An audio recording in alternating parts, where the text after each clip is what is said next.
Hello students, good morning. So once again we are here to discuss a very interesting topic of your molecular basis of genetics. Okay, and in this particular topic we will see how the coded information of DNA for the synthesis of a particular polypeptide chain will transferred to the protein factory site. That means where the protein synthesis takes place. तो देखिए ये जो हमारा topic है transcription, this is very important because many questions are being framed from this particular topic. ये जो हमारा topic है इससे कई तरह के बेटा क्वेश्चंस फ्रेम किए जाते हैं. They are very important for your NEET examination. Board वगैरह का तो ये इंपॉर्टेंट है ही, ठीक है, बट नीट के पॉइंट ऑफ व्यू से इट इज वेरी इंपॉर्टेंट.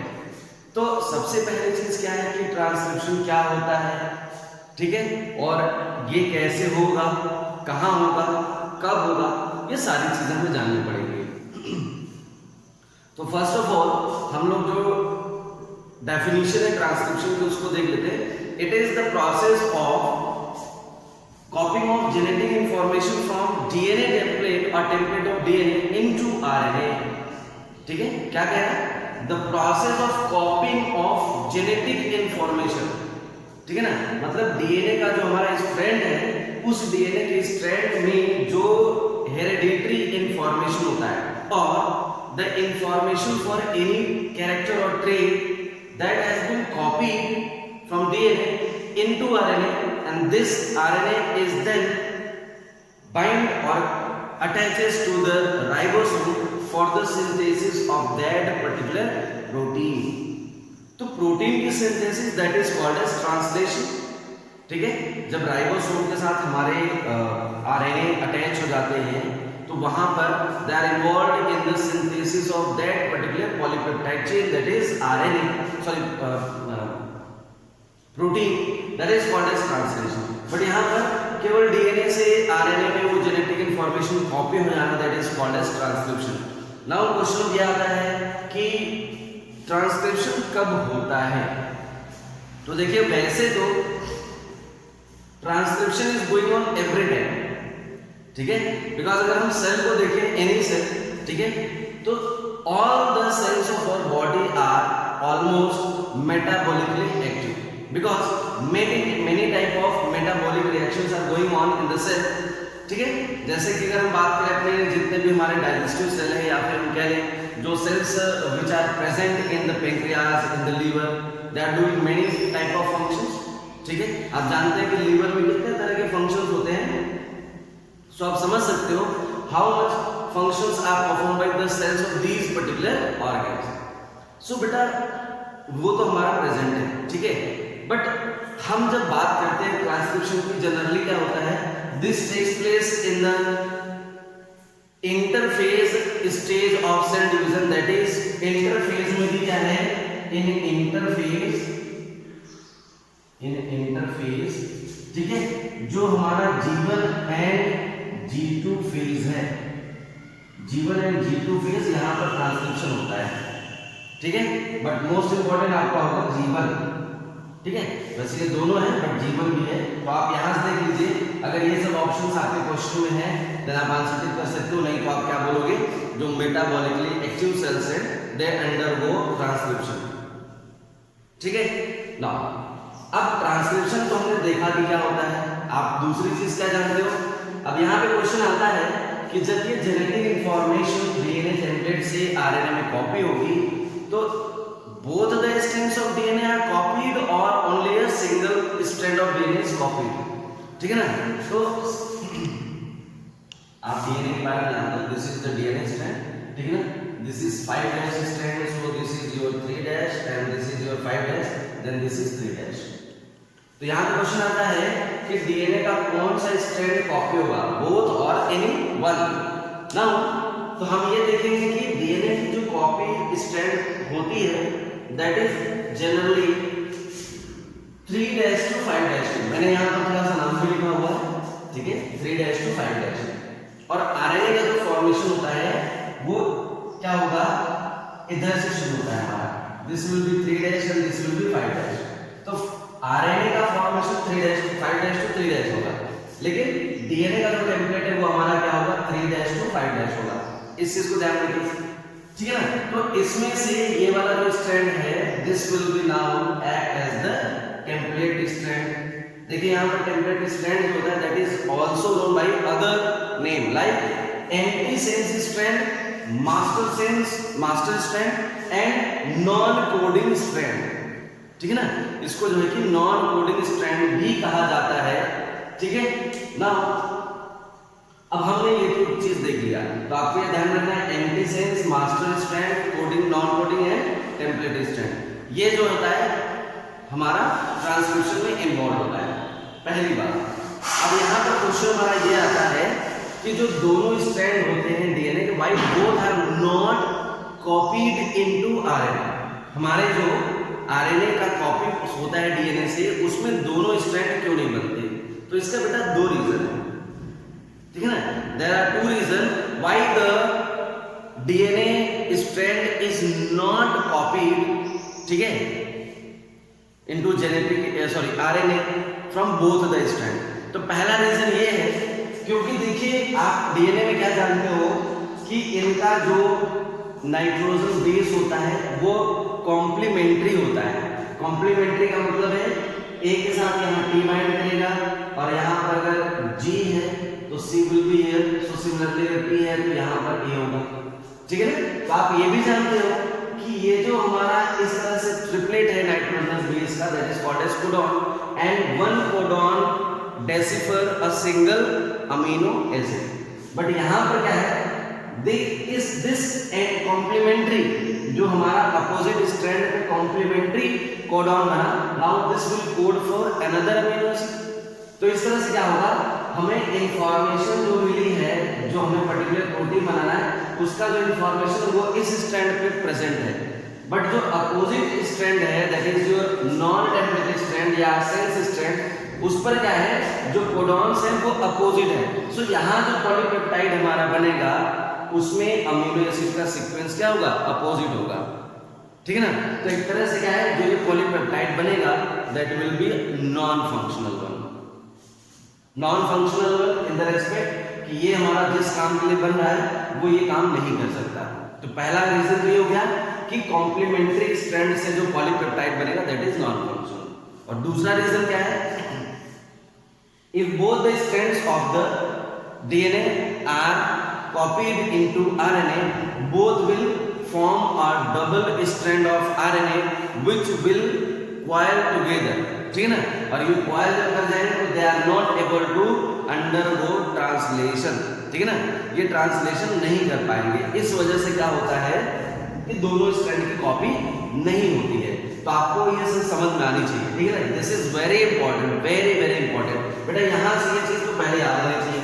दूसरी चीज क्या है, आपके नीट में क्वेश्चन के लिए ये आता है कि जो आरएनए की कॉपी होती है डीएनए टेम्पलेट पर, उसका ओरिएंटेशन क्या होता है। तो आपको याद रखना है कि डीएनए की कॉपी, सॉरी, जब when RNA is copied from DNA strand, then its direction is या its polarity is always 5 dash to 3 dash end, इसको याद रखिएगा। और डीएनए का जो स्ट्रैंड होगा उसका जो ओरिएंटेशन होगा, the polarity of that strand that will be 3 dash to 5 dash, ठीक है, ये हो गया, ठीक है। सम टाइम क्वेश्चन ऐसे भी आते हैं, आपको ये डीएनए का स्ट्रैंड दे दिया गया और यहाँ पर क्या है, ये आपको मार्क कर दिया गया एंड ये 3 डैश है, और आपको यहाँ पर लिख दिया गया this is A T G C T A, ठीक है, ये हो गया। और आपको क्या है, इसका आरएनए कॉम्प्लीमेंट्री लिखना है, इस पे आरएनए क्या बनेगा।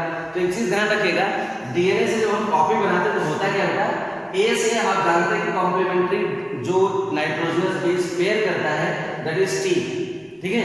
बट यहाँ पर क्या होगा कि टी जो है that will be replaced by you, ये तो हमारा इसके साथ ए जुड़ेगा, बट जी के साथ सी जुड़ेगा, सी के साथ जी जुड़ेगा, बट टी है तो इसके साथ क्या होगा, ए जुड़ेगा, ठीक है। ए है तो यू जुड़ेगा। आप क्या देख रहे हो, ए जो था उससे टी जुड़ने की जगह पे क्या है, यूरेसिल आ गया। तो uracil is the complementary nitrogenous base which is paired with the adenine during the RNA copying from DNA. ये चीज आपने देखी। आई होप कि आपको इतनी चीज समझ में आई कब हुआ और किस स्टैंड पे हुआ, इसका ओरिएंटेशन क्या हो गया, ठीक है, और ये complementary and why both the strands are not copied during the transcription, ठीक है। नाउ अब नेक्स्ट क्वेश्चन हमारा ये आता है कि is whole of the stretch of DNA is copied into RNA or only a very small segment, ठीक है ना। तो देखिए जब हम बायोकेमिकल डेफिनेशन देखते हैं जीन की, तो उसमें हम लोग जीन को क्या बोलते हैं, सिस्ट्रॉन। प्लीज रिमेंबर, इसमें देखिए मैंने क्या बोला, when we talk about the biochemical definition of gene, जब जीन को हम बायोकेमिकल के डेफिनेशन में पढ़ते हैं, इट मींस कि जीन किस तरह के केमिकल बना रहा है, that chemical is your protein, only polypeptide chain. तो उस कंडीशन में हम जो डीएनए का सेगमेंट होता है, आप यहां पर देखिएगा, ठीक है, डीएनए का जो हमारा सेगमेंट होगा, ठीक है ना, द सेगमेंट ऑफ डीएनए, जो डीएनए का हमारा सेगमेंट होगा, ठीक है, देखिए ये हमारा डीएनए का स्ट्रेच हो गया, ठीक है। चलिए, तो डीएनए का क्या है, अगर इतना सा स्ट्रेच, ठीक है ना, this is your 3 dash, this is your 5 dash, इतना सा स्ट्रेच अगर कॉपी हो रहा है किसमें, आरएनए में, तो this particular segment of DNA is called as cistron, this will be called as cistron, ठीक है ना। ये cistron is equal to gene, लेकिन हम जीन क्या होता है, जब ट्रेट की बात करते हैं तब बोलते हैं, ठीक है, ट्रेट कंट्रोल, और उस ट्रेट को एक्सप्रेस करने के लिए जो केमिकल होता है, जब हम उसकी बात करते हैं बायोकेमिकल टर्म्स में, then gene is equal to cistron, इस चीज को ध्यान रखिएगा। तो now how we can define the cistron, so हम ये बोल सकते हैं cistron is the segment of DNA, ठीक है ना, cistron is the segment of DNA of a particular sequence of base, ठीक है ना, बेस का एक पर्टिकुलर सीक्वेंस होता है विच code for a polypeptide chain. हमने क्या बोला, डीएनए का एक स्मॉल सेगमेंट होता है with a stretch of particular sequence of nitrogenous base that code for a polypeptide chain, ठीक है।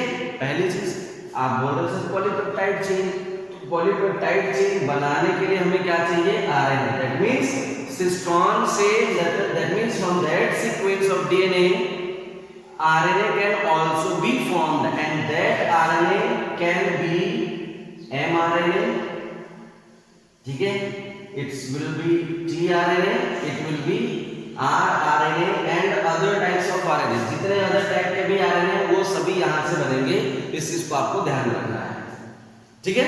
नाउ तो देखिए cistron is also equal to transcription unit, ठीक है ना, सिस्ट्रॉन को हम लोग ट्रांसक्रिप्शन यूनिट भी कहते हैं, इस चीज को ध्यान रखिए, इसको हम लोग ट्रांसक्रिप्शन को cistron is called as transcription unit because only that segment of DNA will be transcribed into RNA, केवल डीएनए का वही सेगमेंट होता है वो आरएनए में ट्रांसक्राइब्ड होगा, ठीक है, ये चीज तो हमने देखा।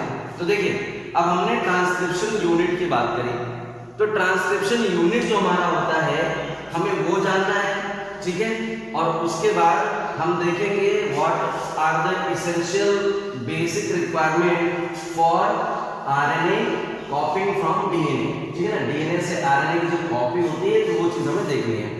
एक और चीज आपको बता दो बेटा, that is very important to know, देखिए सिस्ट्रॉन आपने पढ़ा कि डीएनए का, ठीक है, सेगमेंट, मतलब हमने आपको बोला ये सिस्ट्रॉन है, तो यहाँ पर क्या होता है, सिस्ट्रॉन के भी दो पार्ट होते हैं, cistron is also composed of 2 part, one is called as intron and another one is called as exon. It is very easy to remember, intron word होता है, इसके लिए हम लोग यूज करते हैं इन, और इन मींस इंटरप्टेड, इंटरप्शन या इंटरप्टेड, ठीक है, और यहाँ EX for expressed, EX for what, expressed. तो देखिए यहाँ पर क्या बोल रहा है कि ये इंटरप्टिंग सेगमेंट होता है, दैट मींस ये क्या है, हमारा जो आरएनए बनेगा तो उनकी बीच में ऐसे सीक्वेंस होंगे नाइट्रोजनस बेस के जो कोई अमीनो एसिड या प्रोटीन का फॉर्मेशन नहीं करते। तो होता क्या है, जब देखिए इस स्ट्रॉन से क्या बनेगा, आरएनए बनेगा, ठीक है ना। वो आरएनए में क्या होंगे, interrupting as well as expressing sequence दोनों होंगे, तो that will be called as primary transcript, ठीक है ना। उसको हम लोग प्राइमरी ट्रांसक्रिप्ट बोलते हैं। ये कब हुआ, जब आरएनए आपका सिस्टोन से कॉपी हो गया। और सेकेंडरी ट्रांसक्रिप्ट में क्या होगा, सेकेंडरी ट्रांसक्रिप्ट, हमारे सेकेंडरी ट्रांसक्रिप्ट में बेटा क्या होगा, देखिए only exon will be present, exon, only exon, केवल एक्सॉन होगा। और यहाँ पर क्या है, बोथ आर प्रेजेंट, ठीक है ना। तो एक्सॉन से इंट्रॉन को निकालने के लिए there is a process takes place and that is called as splicing, ठीक है ना। इंट्रॉन को एक्सॉन से निकालने के लिए क्या होता है, एक मेथड होता है that is called as splicing. तो हम लोग इसको जीन एक्सप्रेशन टॉपिक आएगा, gene expression and its regulation, there we will go through that, ठीक है। तो प्राइमरी ट्रांसक्रिप्ट में क्या हो गया और सेकेंडरी ट्रांसक्रिप्ट में क्या हो गया, ठीक है ना। तो यहाँ पर क्या है, ये जो आरएनए हमारा बना था that will be mature RNA, that will be mature RNA. और ये आरएनए क्या होगा, हमारा न्यूक्लियस से मूव करके कहाँ जाएगा, साइटोप्लाज्म। और साइटोप्लाज्म में क्या है, जो प्रोटीन बनाने के लिए फैक्टरीज हैं that is your ribosomes, they are present and then this mature RNA will incorporated into the ribosomes and involved in protein synthesis. तो सिस्टोन में इंट्रॉन एक्सॉन आपको क्लियर हो गया होगा, प्राइमरी ट्रांसक्रिप्ट क्या है, सेकेंडरी ट्रांसक्रिप्ट क्या है, this is also known as mature RNA, ठीक है ना। तो ये चीज हमने जानी। अब देखिए आपको ना इतना क्लियर हो गया, तो डीएनए का एक सेगमेंट ही केवल एक बार में कॉपी होगा, ठीक है, पहली चीज। और उसमें भी हमारे दो सेगमेंट होते हैं, interrupting units and expressing unit. So the removal of interrupting unit from the expressing unit by a process called splicing will takes place, ठीक है ना। And in that the introns will be removed and in this way the secondary transcript will form and that is also known as mature RNA, ठीक है। ये तो हमने देख लिया। अब देखिए क्या है, जो हमारा ये है, ठीक है ना, पर्टिकुलर स्ट्रेच हमारा डीएनए का है, इस डीएनए के स्ट्रेच में क्या होता है बेटा, देयर आर 3 यूनिट्स, ठीक है ना। हमें 3 बेसिक यूनिट चाहिए होती है जिससे हमारा ट्रांसक्रिप्शन जो है वो स्टार्ट होगा और कंप्लीट होगा, ठीक है ना। For the formation of the that particular इस आरएनए स्ट्रैंड, इसमें 3 जो है कि यूनिट्स होनी चाहिए। तो वो कौन कौन से 3 यूनिट हैं, हम इनको देखते हैं सब, ठीक है। तो आइए, आई होप कि आपको बहुत अच्छे से क्लियर हुआ होगा, इसमें कोई डाउट आपको नहीं होना चाहिए, ठीक है। चलिए, तो हमने अभी क्या देखा था, ठीक है, वेरी इंपॉर्टेंट, ठीक है। आपको यहीं से सारे क्वेश्चन मिल गए, आधे ट्रांसक्रिप्शन के क्वेश्चन तो आपको यहीं से मिल गए जो अभी हम लोगों ने कंप्लीट किया। अब हम देखिए क्या देखने जा रहे हैं, ठीक है। ये हमारा सपोज करें क्या है, डीएनए का स्ट्रैंड है। तो डीएनए के स्ट्रैंड में क्या होगा, जो पोलैरिटी होगी दैट विल बी 3' to 5', ठीक है ना। डीएनए का हमारा ये क्या है, दोनों एंड है, 3' 5'। अब आपने क्या देखा कि इसी के ऊपर हमारे डीएनए की क्या बनी है, कॉपी बनी है, ठीक है ना। तो डीएनए की जो कॉपी बनानी होगी, सब आरएनए कॉपी बनानी होगी फ्रॉम डीएनए, तो यहाँ पर क्या होगा, 3' एंड क्यू, ठीक है ना। There is a unit and that unit is called as initiating unit या initiation। ये हमारा क्या होगा, initiation, ठीक है। यहां पर हमारा initiation होगा। और 5' एंड पर क्या होता है, 5' एंड पर हमारा प्रेजेंट होता है टर्मिनेटर, ठीक है। यहां पर क्या होगा, टर्मिनेटर होगा। अब देखिए इनिशिएशन इधर होगा और यहाँ टर्मिनेटर हो जाएगा। बीच में हमारा जो होता है देयर इज अ स्ट्रक्चरल जी, ठीक है ना। बीच में हमारा क्या होता है, स्ट्रक्चरल जी, स्ट्रक्चरल यूनिट भी कैन से, स्ट्रक्चरल यूनिट। और इस स्ट्रक्चरल यूनिट के भी हमारे पार्ट होते हैं, प्रोमोटर एंड एक्सटेंसर, ठीक है ना। मतलब हमारा प्रोमोट होगा और एक्सटेंड होगा चीज, ठीक है ना। आपने ये 2 चीजें देखी। अब एक बहुत इंपॉर्टेंट चीज है, ठीक है, वेरी इंपॉर्टेंट। जहां पर टर्मिनेटर होता है उस एंड पर खास करके जो हमारे नाइट्रोजनस बेस होते हैं, they are rich in guanine and cytosine, ठीक है, जनरली ऐसा देखा गया है, ठीक है ना, कि जी और सी जो होता है टर्मिनेटर एंड पे ज्यादा होते हैं, और इनिशिएशन जहां पर होता है वहां पर एडेनिन प्लस थाइमिन जो है दैट विल बी रिच, मतलब डीएनए में जहां पर ए और टी ज्यादा होता है वहां पर से इनिशिएशन स्टार्ट होता है, जनरली ऐसा देखा गया है ना। अब ये ए टी ज्यादा होते हैं तो क्या होता है, there is a scientist whose name is Prebno, ठीक है ना, प्रेब्नो एक साइंटिस्ट थे जिन्होंने क्या है आरएनए में बताया कि इनिशिएशन जहां से होता है वहां पे एटी या टी रिच एरिया होता है, जिसको इन्होंने बोला TATA box. This is also known as Pribnow box. तो प्रेब्नो बॉक्स या TATA box is that from where the initiation of the RNA chain will start, ठीक है ना, जहां पे आरएनए के चेन का इनिशिएशन होगा, पहली चीज हो गई हमारी। दूसरी चीज ये है कि 3' एंड पर होता है, ठीक है, ये दो चीजें हमने देखी। नाउ अब क्या है, आरएनए के फॉर्मेशन के लिए हमें कुछ एंजाइम चाहिए होते हैं, तो यहाँ पर जो एंजाइम होगा, ठीक है, यहाँ पर जो एंजाइम आरएनए को बनाने में हेल्प करता है that is called as RNA polymerase. हम लोग उस पर्टिकुलर एंजाइम क्या बोलते हैं, RNA polymerase. Now RNA polymerase की खास बात यह है कि इन प्रोकैरियोट्स, ठीक है ना, only single RNA polymerase is there, only single polymerase, ठीक है। बट अगर हम यूकैरियोट में जाएं, in eukaryotes RNA polymerase 3 type के होते हैं, ठीक है, RNA polymerase is 3 type, RNA P1, RNA P2 and RNA P3, ठीक है, ये चीज आपको ध्यान रखना है। और इस आरएनए पॉलीमरेज की खास बात क्या है, it is DNA dependent, DNA dependent, मतलब ये वर्क कब करेगा, जब डीएनए इसको इनिशिएट करेगा।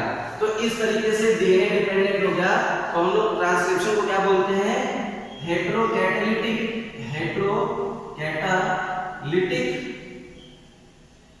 Function of, heterocatalytic function of DNA, ठीक है, heterocatalytic because DNA is catalysing the synthesis of RNA, ठीक है, और जब डीएनए अपनी खुद की कॉपी करने को इनिशिएट करता है या स्टार्ट करता है, then that is called as homocatalytic reaction. इस चीज को ध्यान रखिए, देखिए हेटेरोकैटालिटिक, तो डीएनए से आरएनए की कॉपी बनना दैट इज हेटेरोलिटिक, और डीएनए से डीएनए की कॉपी बनना दैट इज डीएनए का रेप्लिकेशन होना that is called as homocatalytic reaction, ठीक है ना। तो होमोकैटालिटिक रिएक्शन हमने देखा। अब देखिए क्या है कि जो यहाँ पर 3 तरह के पॉलीमरेज है यूकैरियोट में, हम लोग देखिए सबसे पहले डिस्कशन यूकैरियोट्स की करेंगे, देन उसके बाद प्रोकैरियोट्स की, ठीक है। तो यूकैरियोट्स में हम लोगों ने क्या देखा कि आरएनए पॉलीमरेज 1 जो है ये किस तरह के आरएनए की फॉर्मेशन करता है, ठीक है ना, तो ये राइबोसोमल आरएनए की फॉर्मेशन करता है, राइबोसोमल आरएनए। अब ये जो राइबोसोमल आरएनए होंगे इसमें भी कई यूनिट्स होते हैं पॉलीपेप्टाइड के, तो इसमें क्या होगा 18S, 28S एंड 5.8S के जो हमारे राइबोसोम होते हैं उनकी ट्रांसक्रिप्शन में ये इन्वॉल्व होता है, ठीक है। और हमारा जो राइबोन्यूक्लियस आरएनए पॉलीमरेज 2 है that will B transcript for mRNA, ठीक है ना, यहाँ पे mRNA, ठीक है ना। और थर्ड वाला जो होता है दैट इज फॉर tRNA, ठीक है, और tRNA जो होता है इसके साथ साथ क्या होता है स्मॉल न्यूक्लियर आरएनए का भी क्या होता है ट्रांसक्रिप्शन ही करता है। तो आपने देखा यहाँ पर 3 टाइप्स के जो है कि यूकैरियोट्स में मिलने वाले हमारे आरएनए पॉलीमरेज एंजाइम्स होते हैं which is involved in the transcription of particular RNA, ठीक है ना। ये हो गया। एक और चीज mRNA जो होता है that is also called as hnRNA, इसको hnRNA भी कहा जाता है, ठीक है ना। ऐसा क्यों कहते हैं, ठीक है, हम लोग इसको जब ट्रांसलेशन पढ़ेंगे या डीएनए रेप्लिकेशन पढ़ेंगे तो देयर वी विल स्टडी, ठीक है ना। बेसिकली ट्रांसलेशन में हम उसको पढ़ेंगे ऐसा क्यों कहा जाता है। तो this is about the transcription and उसके जो भी बेसिक फंडामेंटल्स थे वो हमने जाने। और now the mechanism of copying of DNA into RNA हम उसको जो है अपने नेक्स्ट वीडियो लेक्चर में देखेंगे। सो स्टूडेंट्स, आई होप कि ये जो चीज हम लोगों ने यहाँ डिस्कस करी आपको बहुत अच्छे से क्लियर हो गया होगा। ठीक है, whatever doubts will be there, ठीक है, related to this particular topic आप जो है कि हमें पूछ सकते हैं। ठीक है, चाहे वो जिस तरीके से आप पूछिए। ठीक है, तो आप यहाँ से इसको देख सकते हैं। ठीक है, सो जो यूकैरियोट ट्रांसक्रिप्शन प्रोसेस है we will see in our next lecture video. Okay, so thank you.